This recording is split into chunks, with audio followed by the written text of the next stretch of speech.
HBCU Game Day and continuing our coverage of members of the Black College Football Hall of Fame. We talked to Jay Walker, Scott Walker, we talked to Jaquay Nunley, and they all had great things to say about the individual we're about to bring on.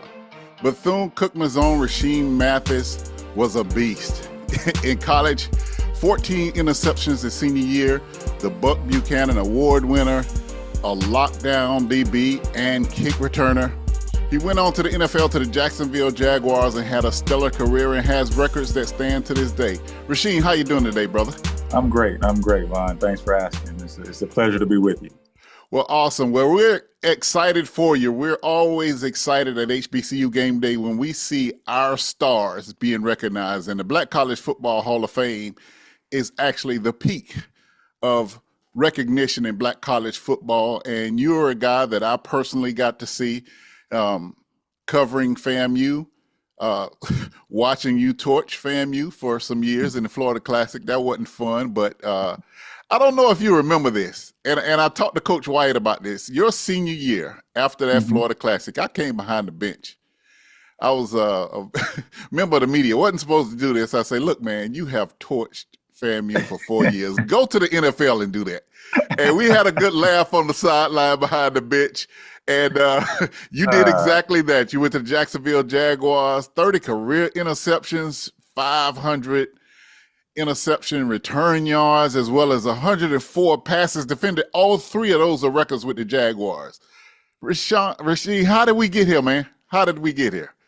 Blessings on top of blessings on top of blessings, brother. I humbly receive this honor.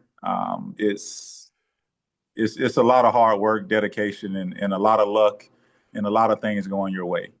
So I'm a sole believer in this life is tough, and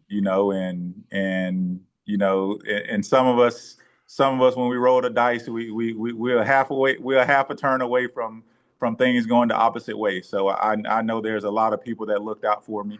I know I did a lot of things right while doing a lot of things wrong, and just being privileged to the time frame that we were in, and not have social media and being on the luck of the draw, and you know what I'm saying, learning from my mistakes, learning from errors, and learning from my mistakes, and getting better along the way, and improving along the way. So there's a lot of variables in that equation.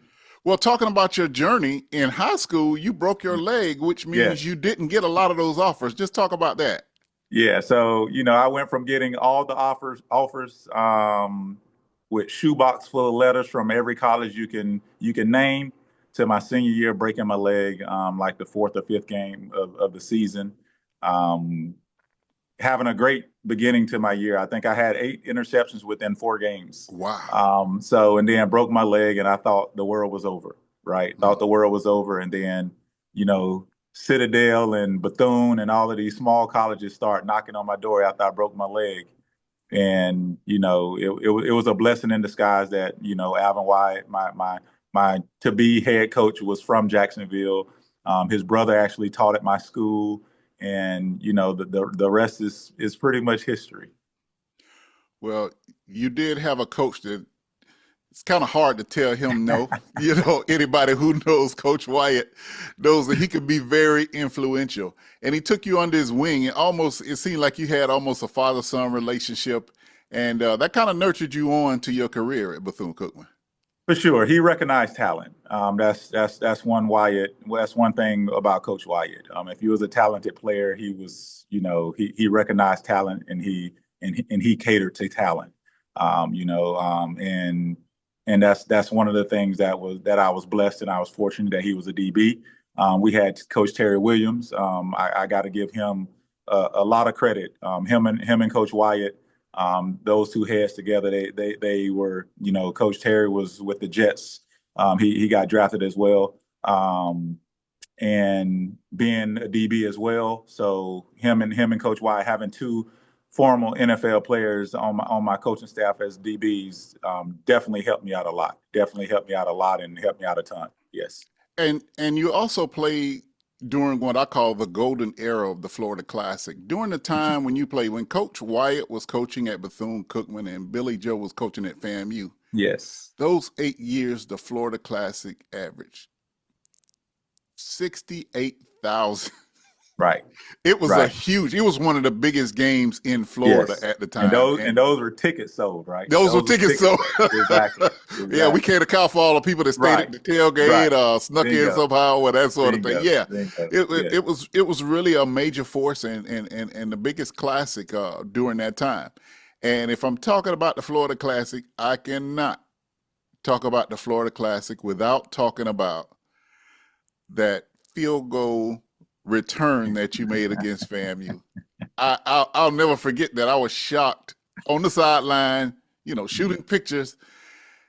See it looked like half of FAMU team run off the field and you streaking down the side of the Bethune-Cookman sideline. Just talk about that, which still is a record today in the Florida Classic for kick return. Yeah, it was. I guess it was meant to be, because it was nothing we drew up. It was nothing we drew up, or it was nothing that a coach told me to go back and do. I recognize that the length of the field goal, and I recognize that I don't even know if I recognize if it would have been legal or not. It was just, the opportunity presented itself, right? And I don't think I've ever I don't think I've ever seen anyone do it before. But I knew there was a chance that he was going to miss this field goal, being the length of the field goal. And, a very confident player, I trusted my return ability, that, I can at least get the ball back to where it is, if the field goal was missed, and whatever happens after that, we'll see.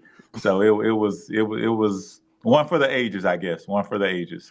It really was. As we're watching the replay, it's just amazing. You streaking down the sideline, Wyatt screaming, the sideline going crazy. Unfortunately, FAMU's sideline looking dumbfounded, like, what is he doing? Just like you said, I don't think it was common knowledge that was in the rule books, but it is absolutely legal.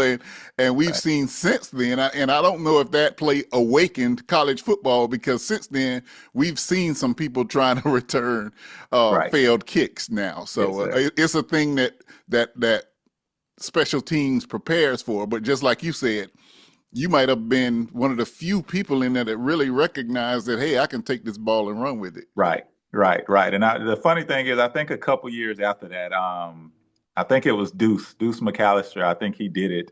He did it with the Baltimore Ravens, and I think that was one for the ages as well, with the blocks. I think Ray Lewis had an amazing block on it, and it was, it was one for the ages as well. So, yeah, so it was glad to be a part of it on the winning side of that. You went on to have a great career after winning the Buck Buchanan Award as being the most outstanding FCS football defensive player in the country. You went on to a great career with the Jacksonville Jaguars. Just talk about your time there with the Jaguars. I always tell people it was, it's the perfect portrait, right? Like, I was from Jacksonville, got drafted by the Jaguars, and, had 10 of my 13 years was with the Jaguars, with my last 3 being in Detroit. It was everything you can hope for. I had family and friends. It had pros and cons, being that family was an arm reach away from me.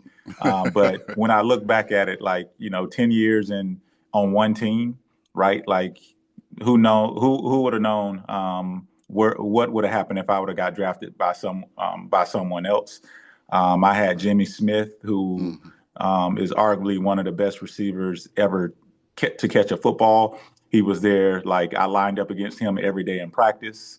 It was some opportunities that happened in front of me that, when my number was called, I was able to shine and to get some starting positions since day one, on day one. And, it was with Shaq Harris being a HBCU great, he believed in me, got me there. He was always on my side. Right. So there was a lot of people that had a lot of play in it. And I'm just fortunate enough to take advantage of those opportunities. How was your transition from safety to cornerback? You were known as a safety, as a person who could cover the whole field. Right. And then you became a lockdown corner. How was that transition for you? It was tough. It was tougher than people think because as a safety, my eyes was always in the backfield. I was a ball hawk, so if that ball, whenever the ball is thrown, I seen it out of the hand. And to be a down corner, you can't do that. You can't look at the ball before man, right? There's a saying as a DB, as a cornerback, if you see him throw it, you see him catch it, right? So you couldn't see the quarterback throw the ball. Right. You had to just trust in your position. So that was a learning curve for me. But thank God that God has blessed me to be an amazing athlete and to be able to make adjustments. And that's what the cornerback position is able to make adjustments and being able to react. And I was a long-legged corner that had pretty quick feet, and I could still get to the ball. So so the transition wasn't easy from that standpoint. I peaked in the backfield probably a little more than I should early on, but it's about being disciplined and learning, and I was able to do that at a very high level.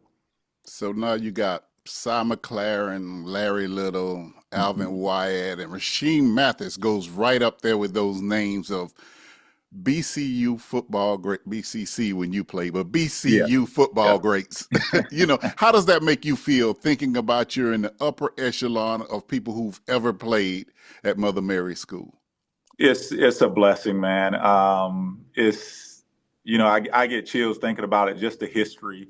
Me and my wife was watching, it's a new documentary, it's a new movie out about the women platoon, like the first women platoon. I forget her name. 388 or 688. The Tyler Perry, the new Tyler Perry movie. I haven't seen it. The new Tyler Perry movie. I got to see it because I heard a lot. And they gave Miss Mary, like they gave her, like Miss Bethune, they paid homage to her in the movie. Like her name was documented a few times with just what she stood on and what she stood for.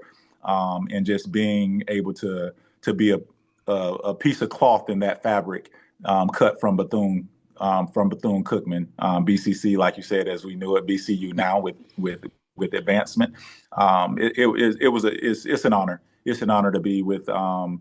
Little, Miss McLaren, and Coach Wyatt. Like, it's just to put another name up there for those who come after me to know that it can still be done, right? Like, we stand on the backs of those before us, and I'm glad my shoulders is wide enough for someone to stand on as well. So it's a blessing. The great thing about HBCUs is it gives us an opportunity, especially a private school like Bethune-Cookman University, and every time it's mentioned, it starts out with Bethune, and we're able to learn about our history and our greats. And when I think about Mayor McLeod Bethune, fortunately for us, I went to a high school that was not scared to teach Black history, and she was a big part of it.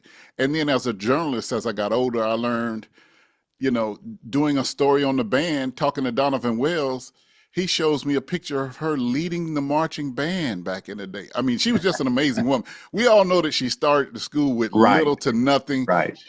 She was able to garner support from the government and from others to make the school last. So one thing we really love about HBCUs and HBCU Game Day, our theme is the leader in HBCU sports and culture. We always try to get the other side in besides the sports.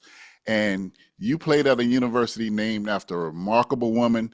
You did a great job of representing that, and we can't wait. I'll be there to see you go into the Black College Football Hall of Fame. It's a great ceremony. And on behalf of our team at HBCU Game Day, we're proud of you, and congratulations. Thank you. It means a ton. Like I said, with all humility, I accept this. I'm actually leaving on the trip with. I'm leaving tomorrow. The wife gave me a little pass, leaving tomorrow with 4 of my college homeboys. Awesome. that are still brothers to me. So we're going down to Orlando, spending a little time together, and they'll be there as well because you grow a lot in college, and I have long life brothers from college and that played ball with me and will always be my boys. So will always be my brothers. So. HBCU, baby, it rings home and it will always be home. So it's a pleasure and an honor. All right. He is Rashean Mathis, class of 2025. Black College Football Hall of Fame. I can still hear Wyatt yelling, Sheen, Sheen, and doing that whistle he did, that loud whistle. I'm having flashbacks of them days of you running back and getting interceptions, all that kind of stuff. What a great time in college football. Great time in college football, and great part of our history. And once again, HBCU Game Day with Rashean Mathis, a member of the 2025 class of the Black College Football Hall of Fame. If you're watching this content, please subscribe, share. We want everyone to see this information. Thanks for joining us.